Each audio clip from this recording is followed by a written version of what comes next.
so many important stories of the people of God happen in the desert that we just have to have a piece of it to help us tell those stories. The desert is a dangerous place. It's always moving, so the shape is never the same. It's easy to get lost. In the desert, there is not much water. Nothing grows that you would want to eat. And if you don't find food and water, you can die. In the daytime, the desert is very hot, so hot that it burns your skin. And at night, it's so cold that you shiver, even in a blanket. And when the wind blows, the sand stings your skin. People wear a lot of clothing to protect them when they go into the desert. And they don't go into the desert unless they have to. The desert is a dangerous place.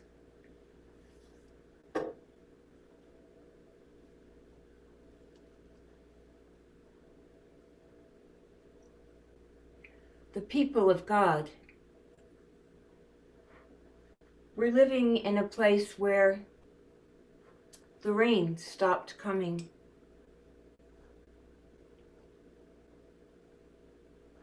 Without the rain, the crops couldn't grow. And without the crops, there was nothing to make bread from. Everyone was hungry. And the children were so hungry that they cried in their sleep. When their parents heard that, they knew they would have to go into the desert and take their children to a place they had heard of, where there was water and there was food, and they could live.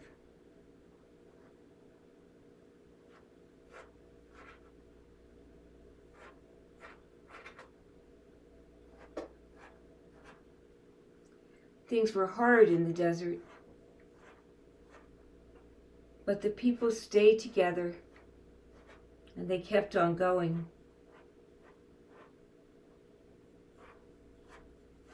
They knew they were going to a place where they could find food and water and live. The name of that place was Egypt.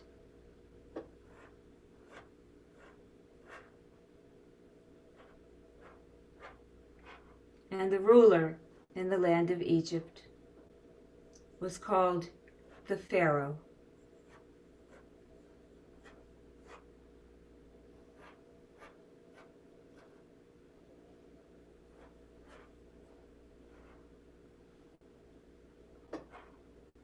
When the people came to Egypt, they found food. They found water.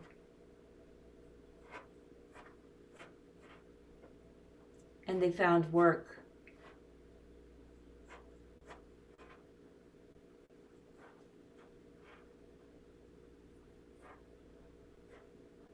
But the Pharaoh trapped them. They could not go home. They had to stay where the Pharaoh said stay. They had to get up when the Pharaoh said get up, and go to bed when the Pharaoh said go to bed. They had to eat what the Pharaoh gave them to eat. They had to work whenever the Pharaoh said work. The people of God were slaves. One of the people of God, named Moses, went to the Pharaoh and said, "Let my people go." But the Pharaoh said, "No." Many times, Moses returned to the Pharaoh and said, "Let my people go." But each time, the Pharaoh said, "No." strange things began to happen in the land of Egypt, and these things troubled the Pharaoh. But still, every time Moses came and said, "Let my people go," the Pharaoh said, "No."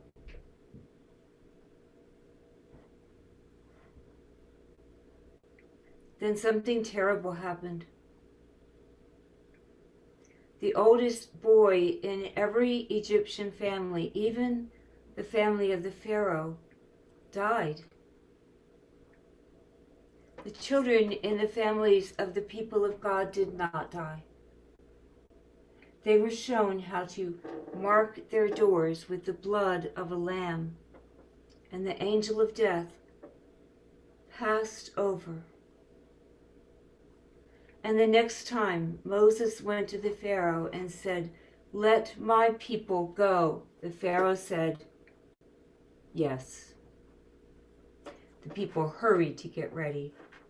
They did not want to give Pharaoh a chance to change his mind. They packed just a few things for the journey, what they could carry, and they made bread to take with them. But they could not wait for the bread to rise to get big and fluffy like the bread we eat today. That bread stayed flat. You can still find that bread today. It's called matzah. And when you taste that bread, you are tasting this story.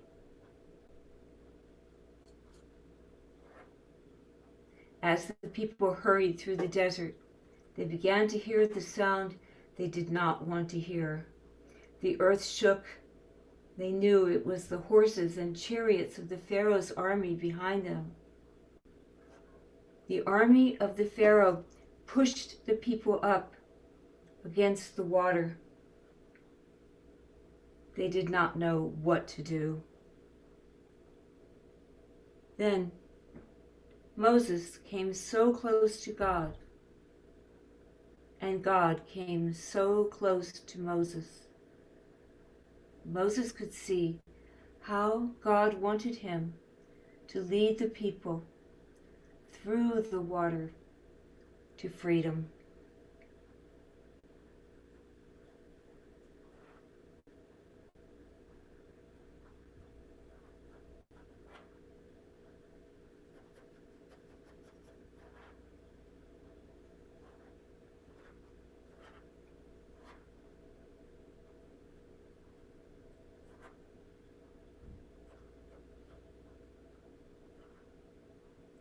When all of the people of God were safely on the other side, the water closed up.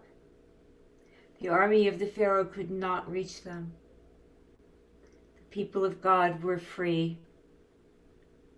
Then they were so happy, they just had to stop and say thank you with prayers and music and singing. And Miriam, the sister of Moses, Miriam, led the dancing.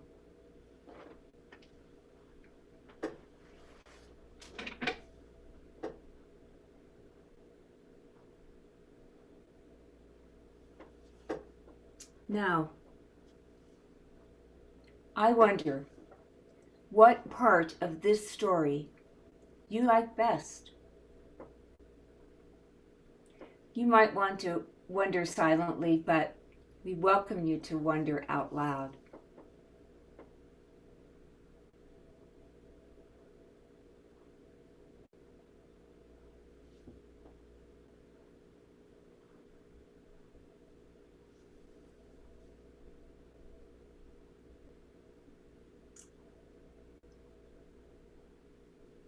Wonder what part you like best. Oh, you might need to unmute. If anybody's speaking and I can't hear you if you're muted. I wonder what part of this story is most important for you today. It might be the same as what you like best. It might be something different.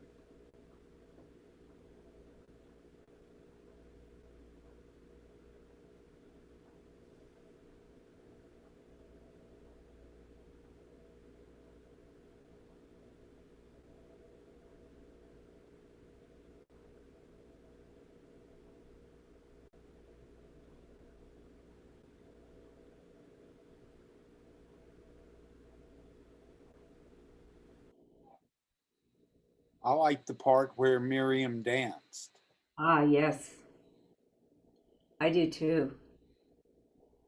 She always gets a lot of recognition when I'm working with children. I love her.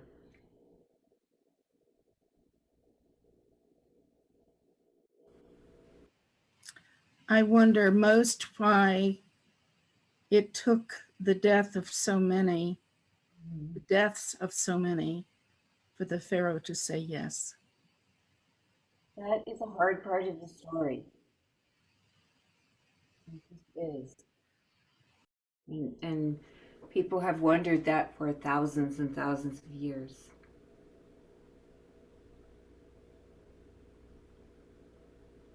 I wonder what part of this story you are in. What part could be about you?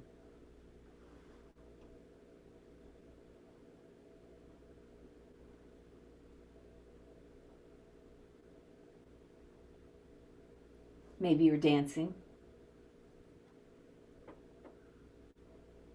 Maybe you're hurrying to make the bread. I like the part about going blindly. Going blindly? They followed Moses into the desert where there was no food. Right. Exactly.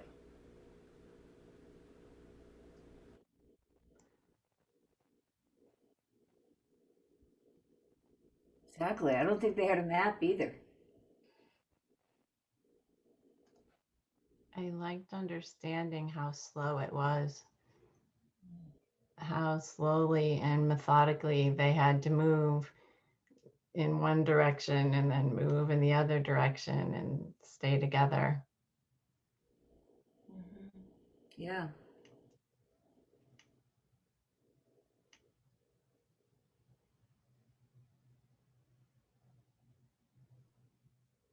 I wonder. Go ahead. Go ahead. I was just gonna say I could see myself and feel myself as one of the parents who took the kids into the desert because it hurt me when you said that the children were crying in their sleep from hunger. No. Thank you. I felt that. I connect with that as well. I wonder how there was a river when they were going in one direction, but not in the other. Right. So that's sort of the mechanics of this story. This is the Red Sea, of course, but we don't Yes, name. of course. And of course, they took different routes, but for the sake of simplicity, it appears. Okay. But In some places, there is seasonal water in the desert. The desert can have a dry river at some time of year and water gushing at another. Good point. I wonder if there's any part of this story that we could leave out and still have everything we need.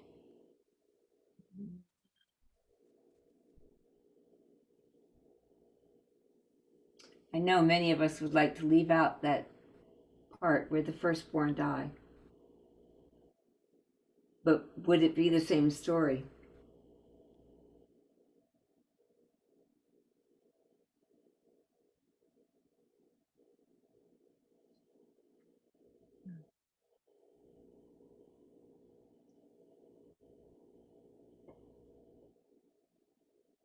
I don't think it would be the same story because this is a story of a people of the desert, and life is hard in the desert. It takes a lot to move. Yeah.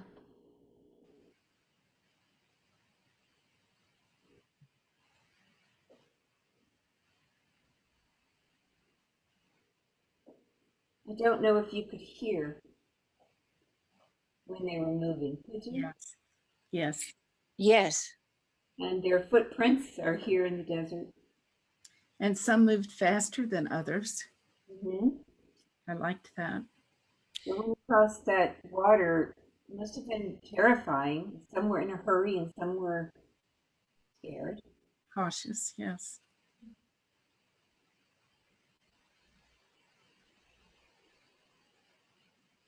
Well, I'm thinking, oh, sorry, I'm thinking about that question about what's most important.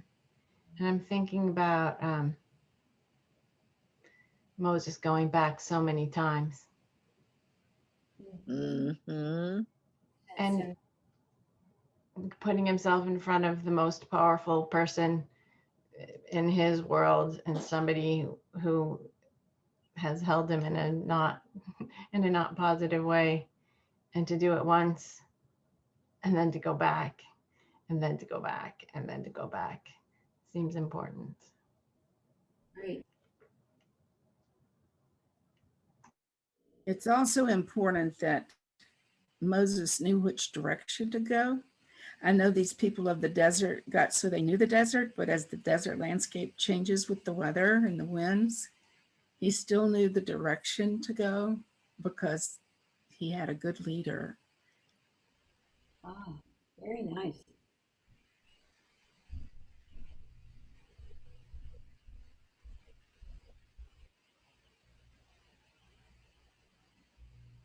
These 4 questions we ask with a lot of Godly Play stories, and I have begun to use them in other parts of my life. Um, Good questions for many occasions.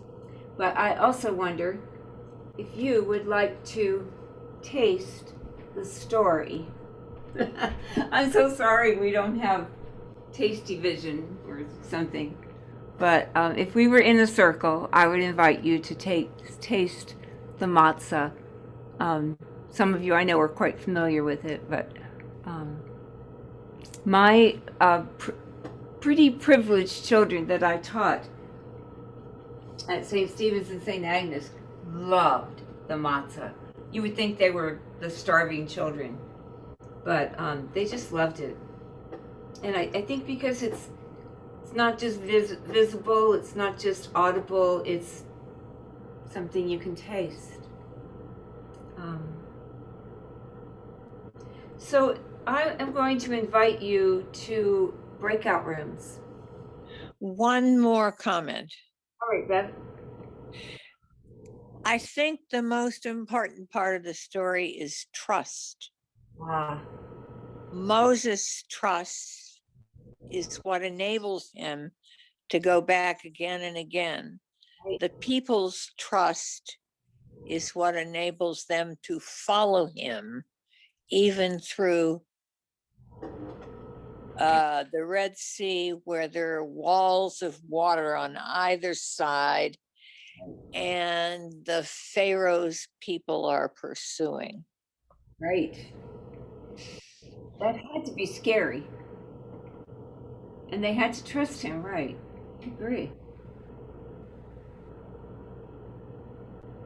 And they had to trust to go into the desert again, because the last time they went into the desert, their children had cried themselves in their sleep. Right.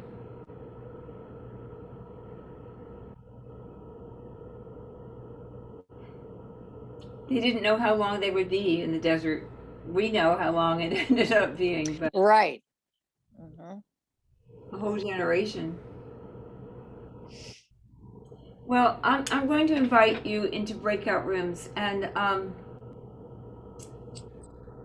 it's tempting to talk about the mechanics of why we do this and that, and that's okay. But I really want to encourage you to enter into the story as you've been doing, imaginatively, and imagine being one of those people, or imagine being the Pharaoh, whatever comes to you in your small group conversations. I think we'll have 3 in a group. And when we come back from that experience, we can share a little bit but then we're also going to take time to use our imaginations in another way and draw, paint, color, write in a journal, make music, whatever continues that reflection for you, so that we can go beyond words.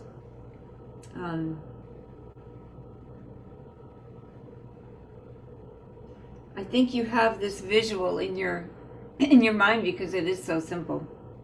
But that helps. It helps when we're wondering in a group. Usually we leave the story on the in front of us so that we can continue and we can, move things around. What if they had turned back? Just, we can do those what if things. So we're going to give you 10 minutes in breakout rooms. It may not feel like enough, but we'll have more time when we come back together. So Russ, are you ready to, and is there something I left out? No, I'm ready to create them.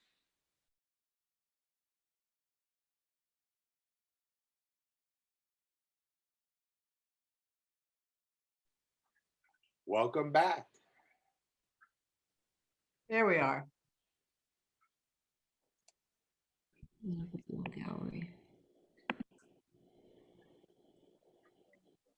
I heard some wonderful things in my small group, but sometimes what comes out in the telling of a story like this is very personal or very close to your heart, and maybe you don't want to share it out loud, and that's okay. I think what was special in our group, at least for me, was the fact that Peg gave us a lot of before and after and during details that as adults we could maybe assimilate a little bit better than if we had been in a children's group. So you mean details about the story in Exodus? Is that what you mean? That what's in Exodus that's not in this telling, right? So why do you think all of that detail is left out? Complicates it for me, but it enhances it for Peg. So I don't know. Well, luckily for us, we can read, right? And we have both versions. We can go Right. both places. Well, we did say in our group that some of it would be certainly distracting to the children, possibly even horrifying for the children, and it would get them off the main point. So However, we it didn't. emphasizes it for us, does not emphasize it for them. It distresses them.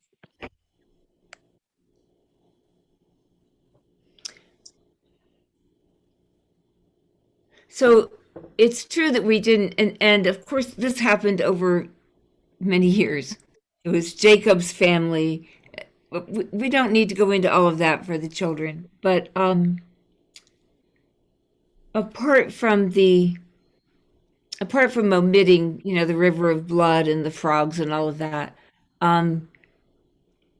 we did acknowledge death, and we didn't say the Egyptians all drowned, but it's there for children who figure that out. It's there. And of course, they've also seen it in many other contexts. So I just think that that's something important to be honest with children and not to. I have seen versions of Exodus designed for children that, just sanitize it, right? And it's not honest, in my opinion, anyway. Well, I don't remember anymore where the word affliction came up. Did it come up? Did you use the word affliction in telling the story, or did that come up in our group? Elizabeth used it. That was Elizabeth. Yeah. Seder meal, eat the bread of affliction. Oh, the bread of affliction. Right. Yes. So I just made a connection, and this is more about the story than the process, but So in the class that Bishop Taylor is doing right now on the mystics, and we were talking about Simone Weil today, and she talks about and writes about affliction, and I'm hard pressed to you know turn her words back to you in a really meaningful way, but she talks about affliction having in it that the affliction has in it physical suffering, and then it has a social component to the suffering, and then it has a soul component to the suffering. Wow. And just having heard that, it's so interesting to be thinking of affliction in the way, because really we get all of those pieces in this story, that it's such a, the suffering is so physical and absolutely ripping apart the social fabric for them.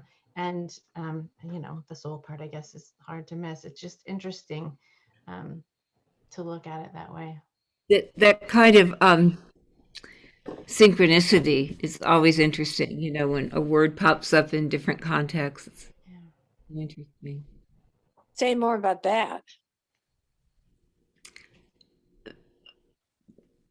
It's just, those things that happen, and You were thinking something. well, I'm just trying to think of another example of synchronicity, but where you just be thinking about a person and they call you on the phone or something, or like in this case, you heard a word that grabbed your attention in one context, and then you hear it in another context, and there's some connection. Okay. I don't know. I should probably think and read more about that phenomenon of synchronicity, but it happens, right? I mean, you've all experienced it. Well, one thing that it brought up for me was they were able to stay together, and I kind of was also thinking about slavery in this country and the Underground Railroad, where so you have it's physically hard what they did, leaving the pharaoh and trudging through the desert, but they at least had each other and they all stuck together.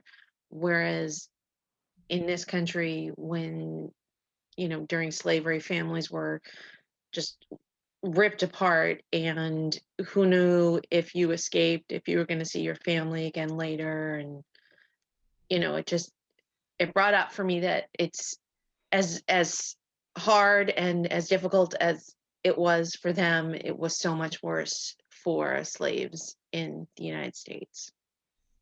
It's a good point. Wow. The importance of community again. Yeah, yeah.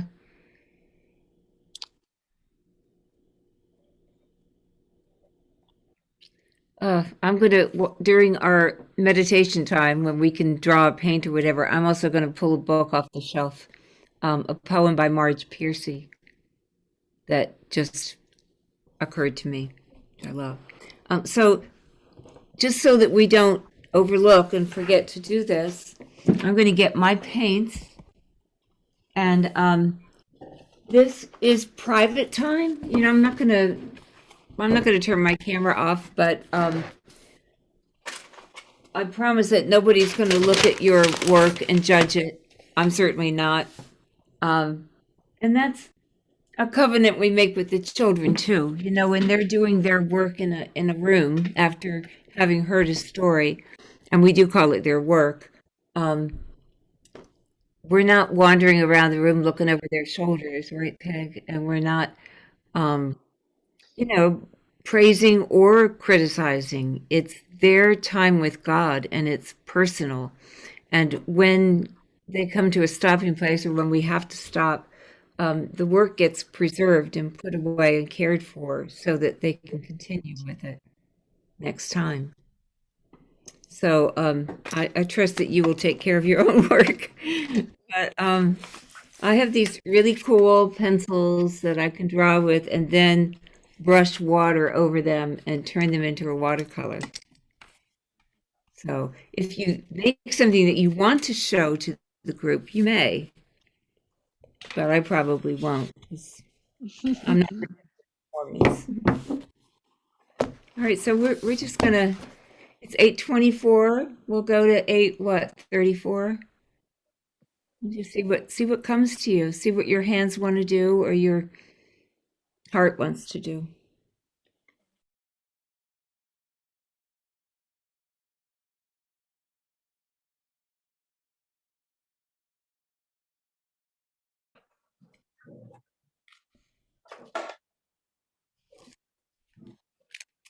This is a poem by Marge Piercy. It comes from a book called The Art of Blessing the Day, and the title of the poem is Majid. I think that's how you say it. The courage to let go of the door, the handle. The courage to shed the familiar walls whose very stains and leaks are comfortable as the little moles of the upper arm. Stains that recall a feast, a child's naughtiness, a loud blattering storm that slapped the roof hard, pouring through. The courage to abandon the graves tugged into the hill, the small bones of children, and the brittle bones of the old whose marrow hunger had stolen. The courage to desert a tree planted and only begun to bear, the riverside where promises were shaped, the street where their empty pots were broken, the courage to leave a place whose language you learned as early as your own, whose customs, however dangerous or demeaning, bind you like a halter you have learned to pull inside to move your load. The land fertile with the blood spilled, the roads mapped and agitated for survival. Courage to walk out of the pain that is known into the pain that cannot be imagined. Mapless, walking into a wilderness, going barefoot with a canteen into the desert, stuffed in the stinking hold of a rotting ship, sailing off the map into Dragon's Mouth. Cathay, India, Siberia, Goldena, Medina, leaving bodies by the way like abandoned treasure. So they walked out of Egypt. So they bribed their way out of Russia under loads of straw. So they steamed out of the bloody, smoking charnel house of Europe on overloaded freighters forbidding all ports, out of pain into death or freedom or a different painful dignity, into squalor and politics. We Jews are all born of wanderers with shoes under our pillows and a memory of blood that is ours raining down. We honor only those Jews who changed tonight, those who chose the desert over bondage, who walked into the strange and became strangers, and gave birth to children who could look down on them standing on their shoulders for having been slaves. We honor those who let go of everything but freedom, who ran, who revolted, who fought, who became other by saving themselves.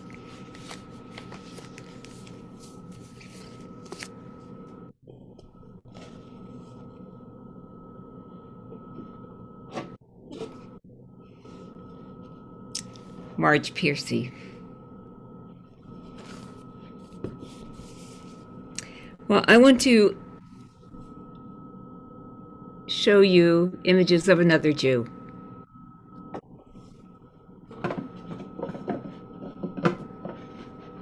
I'm not going to tell this story, but I want to show you the images that we use for a story called The Faces of Easter.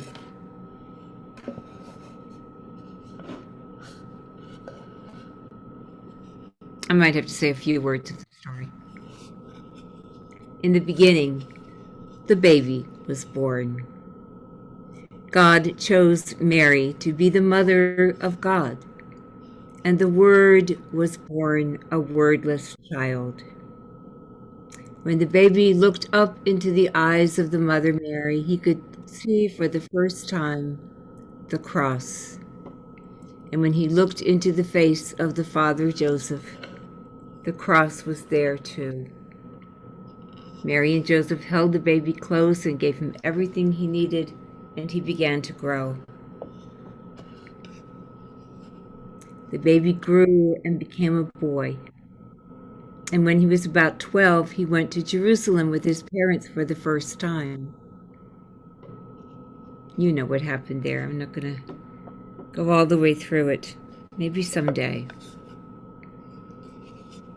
The boy grew and became a man who was baptized in the Jordan River by his cousin John. Look, you can just see the back of John. It's kind of a wild man.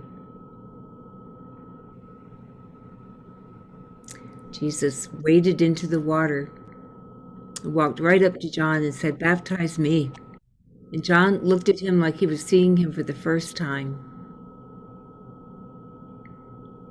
He said, "You should be baptizing me. You are the one we have been waiting for." But Jesus said, "No, this is how it must be. Baptize me." So John held Jesus as he went down into the water and as he came back up into the light. And then the heavens opened up, and the Spirit of God descended on him like a dove. And a voice said, "This is my Son, my beloved." Jesus had to go into the desert to learn more about what it meant to be called the Son of God, and to discover what his work was going to be. He was in the desert for 40 days and 40 nights, hardly anything to eat or drink.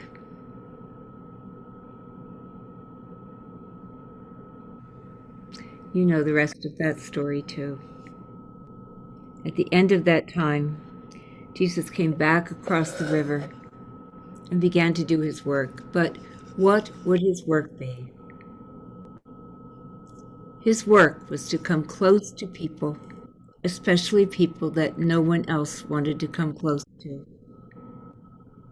In this picture, he's coming so close to this man who is blind that he's touching his eyes.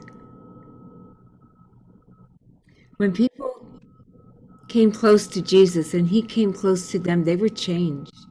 They began to see things they could not see before, to hear things they had never heard. People who were brokenhearted began to have hope. They became well. And there was another part of Jesus' work too. He was a teacher, and the way he taught was to tell stories. We call them parables. Finally, Jesus discovered he would have to become a parable himself. And he went to Jerusalem for the last time.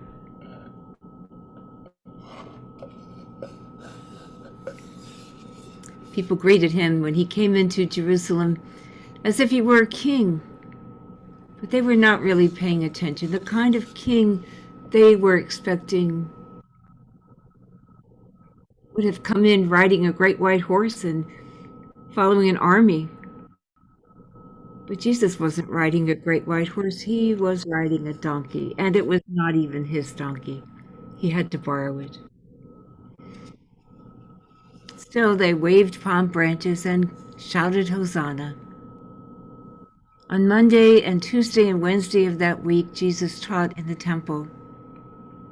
The temple guards were paying attention. They heard the people whisper. They say the Messiah is coming from the Mount of Olives, which is where Jesus and his friends spent the night.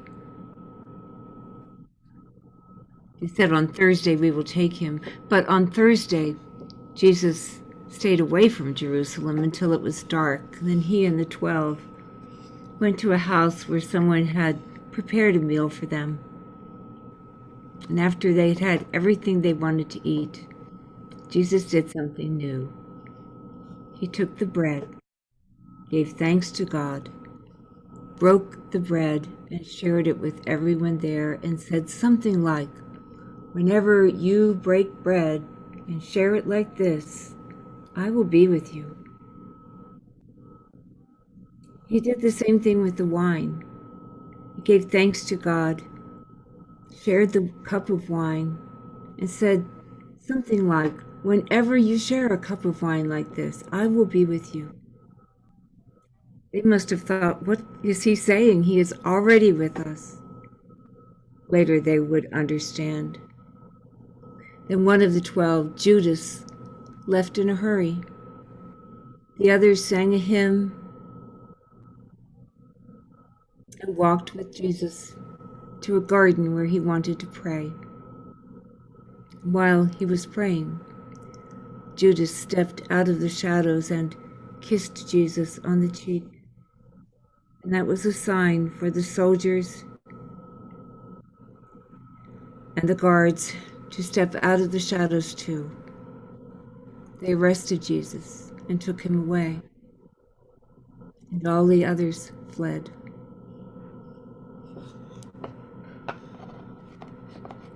That night was long and confusing, and in the morning they put Jesus on a cross. And that afternoon, he died. The sky grew dark. Didn't say there was an earthquake.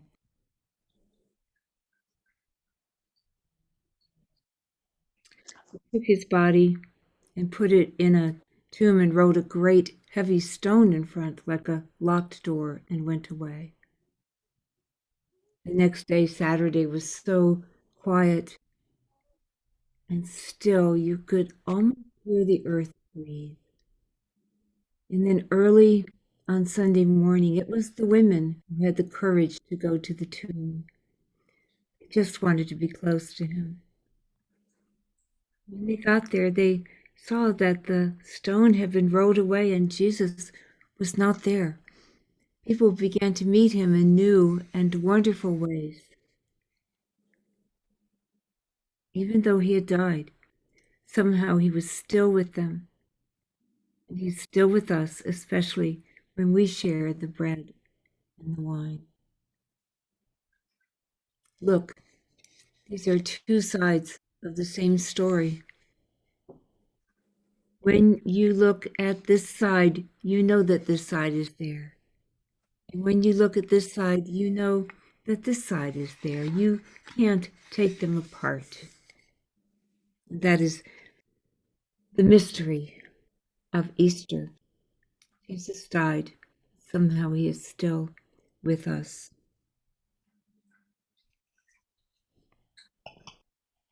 I couldn't stop really once I started, so you got the most of the whole story. But I want to show you a new version of that story that's really new.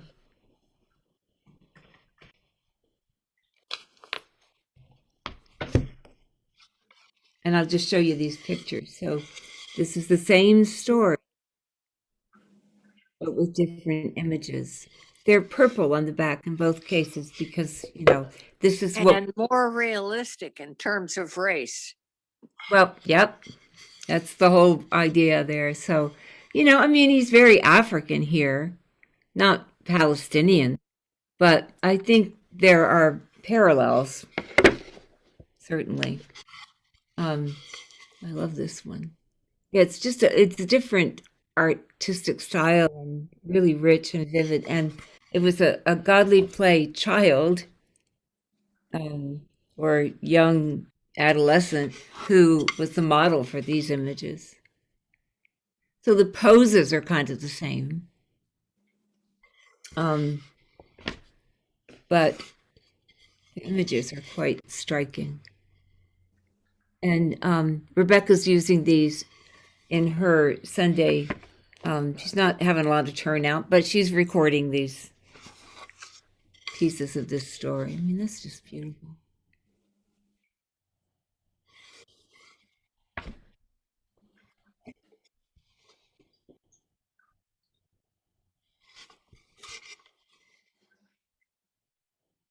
I love them. Yeah. So I have ordered the small set. I don't know if you could tell, but um, the set that I have is part of a home-based set. This little one. And so I ordered this story in that size, Good. home use. But yeah. Mhm. So Talking about serendipity, I was in your class on Sunday and you showed us these pictures. that's And right. today, I think it was The View this morning, and they were interviewing one of the people who does a night news program, a Black man, and they asked him about Black Lives Matter and what's going on in the world. And he said, he talked about faith, and he said it was time that there were pictures of Jesus in different nationalities. There's like, I guess, an Asian version and an African version that, chances are really good he was not blonde and blue-eyed. You're totally right. Yeah. Yeah. And it's like, I heard that yesterday. I like that. Thank you, Brenda. Yeah. I mean, I really tried to have images in my classroom that were a whole variety. I had many, Asian kids, and so I just tried to have, and African American kids, of course. And I just think it enriches us to see Jesus depicted in various ways. We don't have to be rigidly, what's the word? Literal and make him always look Palestinian. So, No, but I grew up with a blonde, blue-eyed Jesus. yeah. And the first time I saw him a different color and learned my history, it's like, he wasn't blonde and blue-eyed. Yeah. Well, we'll see more adaptations in Godly Play as we go forward because there's a lot of, sensitivity about racial diversity. So, are there any other, comments or questions about what we've experienced and anything?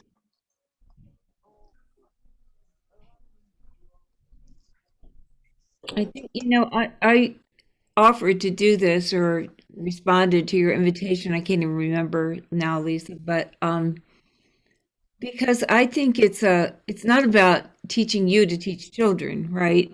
It's about experiencing the stories of our faith in a different way that reaches deeper into the heart than than reading. And certainly we need to keep reading and studying and all of that, but in partnership with the heart. So, Well, I just wanted to say that the meditation time was very meaningful. The quiet time, it was very meaningful for me. good, good. It can be, it can be hard for us people who live in our heads and use a lot of words too. Well, I'm thinking about the whole idea about whether we think we're artistic or not. Um, it would not be helpful for you to look at my picture, but it was helpful for me to know what I wanted to depict, no matter how it happened. It was helpful for me to realize that what I wanted was for the people in the story to have faces. So I just needed to draw a lot of faces so that it could be real. And I got some goofy looking faces and some goofy looking people, but I needed that representation of, the people in the story. So the invitation to step outside my comfort zone was good. Good. Thanks for sharing that. Hmm. Yeah. I like these little people, these little wooden people, um, who don't have faces, so that you can imagine their faces and children can imagine their faces, but Yeah. it's also, a little unsettling, so you can make your own faces. What I don't like is the version of these people who, there is another version, who are kind of frozen in Old Testament time. and they're in robes, and or they're flat wooden people, but they look like they're in robes, and they don't have these expressive, you know, postures. Um, and and very importantly for me, they don't make footprints in the sand. So Mhm. I really like footprints. I had to go back to all my people and give them feet because I realized they didn't have feet and they needed them. Faces and feet. You know what Lisa needs.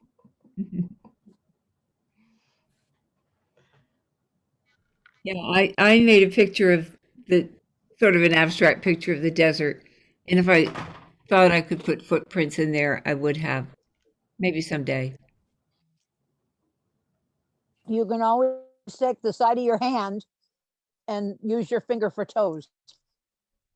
Looks like a baby's footprint.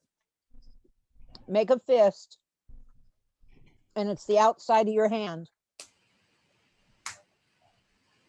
That Okay. side. This the heel. Yes.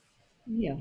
Oh, well, They now would be big footprints. They'd be I was going to say that would not Sasquatch footprints. way off scale to my idea, but anyway. But thank you for that. Well, if there isn't anything else burning, I think we can. Lisa, you want to say something more at the end here? Just thank you. Thank you for bringing the thing that you love and just inviting us straight into it. You could probably tell 3 stories and I would just sit here and listen to you tell the stories. So thank you for inviting us in just by doing it, you know. It's good to talk about it, but it's good just to do it. And for the invitation that I think kind of extends beyond this time. I hope so. I hope you'll keep wondering and critiquing and wondering what is in the text. Let me go back and look at Exodus. Hmm. And yeah, the takeaway for me that you didn't say, but you said it to me because you told me why it didn't matter, was when you set up your camera that you told that story and your face didn't need to be on the camera. Right. You said the story, what I'm doing is inviting people into the story.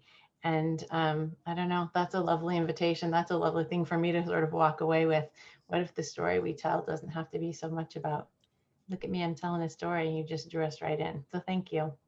Good. Well, you're quite welcome. It's my joy, as I hope you can tell. I love doing this.